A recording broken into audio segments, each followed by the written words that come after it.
వక్ఫ్ చట్టం సవరణ చేసి మైనారిటీలపై దాడి చేస్తోంది. వక్ఫ్ అన్నది అరబ్ పదం. మతపరమైన ద్రాతృపరమైన లక్ష్యాలతో ఏర్పడిన ఆస్తిని వక్ఫ్గా పరిగణిస్తారు.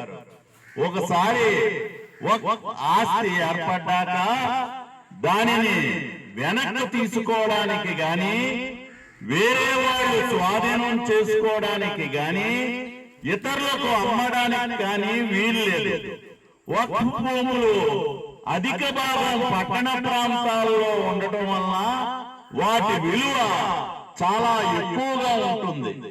భూదాహంతో తహతహలాడుతున్న కార్పొరేట్ వ్యక్తుల కళ్ళు ఈ వక్ఫ్ భూముల మీద పడ్డాయి.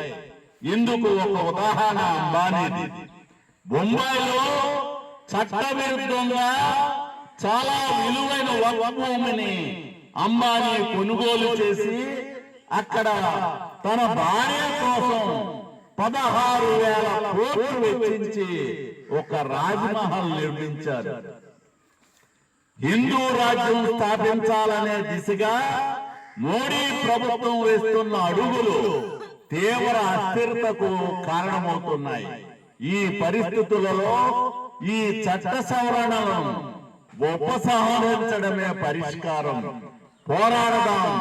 ప్రజాస్వామ్యం, సోషలిజం, దేశ విముక్తి కోసం. లాల్ సలాం, లాల్ సలాం.